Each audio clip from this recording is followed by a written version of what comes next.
Programang ito ay rated SPG. Striktong patnubay at gabay ng magulang ang kailangan. Maaaring may masiselang tema, lengguwahe, karahasan, sexual, horror o droga na hindi angkop sa mga bata. Mga kapamilya, ginawa na nga ang lahat ni Rigor at Mando upang paaminin si Roy. Ngunit tila bigo pa rin ito na makakuha ng impormasyon. Ayon kay Roy, hindi niya nakita kung sino ang tumambang sa kanila dahil sa bilis ng pangyayari. Ipinakita nga ni Rigor kay Roy ang dala nitong litrato ni Tanggol. Kaya kinabahan si Roy at sinabi niya na hindi niya kilala ang Tanggol na sinasabi ni Rigor. Kaya naman wala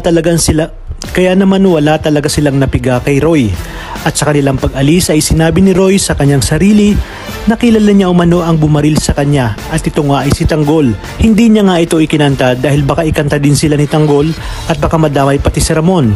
Ngunit ang ipinagtataka ni Roy ay kung bakit nakalabas si Tanggol, gayong alam niyang nasa koreksyonal ito. Kung kaya't kailangan niya umanong makagawa ng paraan upang makausap ng personal si Ramon. Maya-maya pa nga may dumalaw na sa kanya. Ito ay isa sa mga tauhan ni Ramon. Pagpapanggap itong kapamilya ni Roy dahil alam ni Ramon na bantay sarado ng mga pulis itong si Roy. Dito sinabi ng tauhan na gagawa ng kanyang boss Ramon ng paraan upang maitakas ito bago pa siya sentensyahan. At dumating na nga ang araw na yun.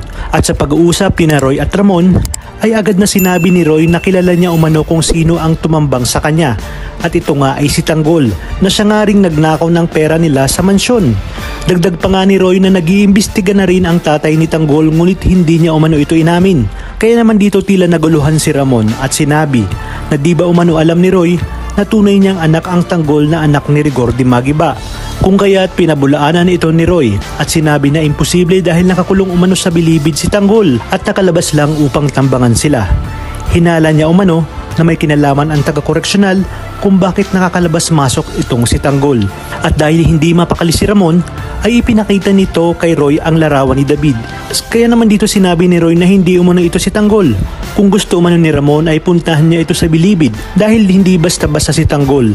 Matapang at may galaw umano ito pagdating sa pakikipaglaban. Kaya naman dito hindi na nagsayang pa ng oras si Ramon at agad na nagtungo sa koreksyonal. Dito nga tatambad sa kanya si Tanggol na tila ba nananalamin siya at nakumpirma niya na ito ang kanyang tunay na anak dahil sa lukso ng dugo. Sinabi ni Ramon na pagbabayarin niya si Olga at David kasama si Rigor dahil sa pangtatarantado na ginawa sa kanya. Kaya naman kapamilya, abangan natin ang paghihiganti ng isang Ramon Montenegro dito lang sa pambansang teleserye ng Sambayanan, ang FPJ's Batang Quiapo.